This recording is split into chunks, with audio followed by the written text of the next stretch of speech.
So I live in a Bay Area and I see a lot of people who are non-black because it's predominantly every other race but black. And what annoys me about it sometimes is when I hear the sounds of blackness on someone's radio, or I see someone dressed as if they are a part of my culture and they turn around and they're not black. I'm like, you know what I mean? Like, if I wanted to see black people, I would live in a black area. I don't hate black people, you know what I mean? I'm black. I love black people. But I'm sorry, I'm one of those people that I can't be in predominantly black areas.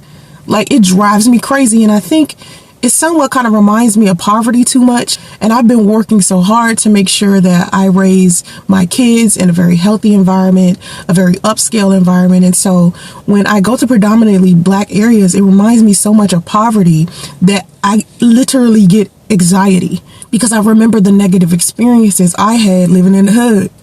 And for some reason, the new age definition of hood and the hood that I grew up in is very different. Like, I'm from the DMV. I'm from Washington, D.C. No, I'm not from Baltimore. Please, no. I'm from PG County. I ain't got a problem with people from Baltimore.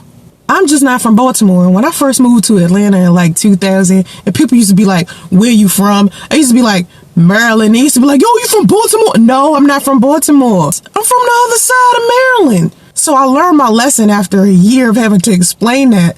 So when they asked me, where are you from? I just went ahead and was like, I'm from DC. Because you couldn't say I'm from the DMV because they'd be like, what the fuck is the DMV? Because only the people from the DMV knew what the fuck the DMV was. So I had to say, hey, I'm from DC. And I would know whether I'm talking to someone who's originally from DC, because then they would be like, oh yeah, what part? And I had to be like, Southeast. And then they start naming streets. And then I'd be like, no, I'm from Maryland.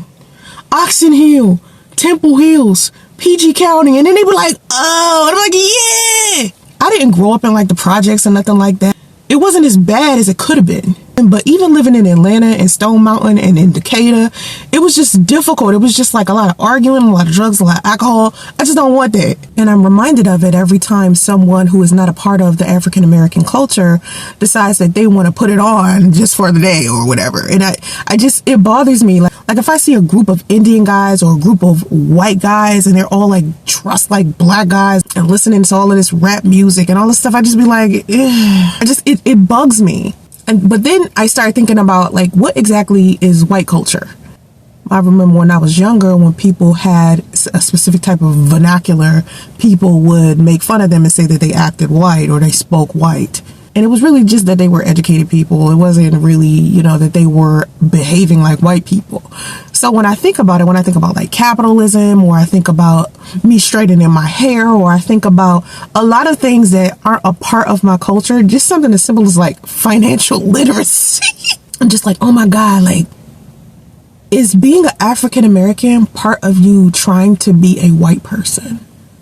So technically, if they're guilty of stealing my culture as an African American, did my parents and my parents' parents basically just steal like white culture and teach it to me? Because that's technically all they knew. That's like something to think about.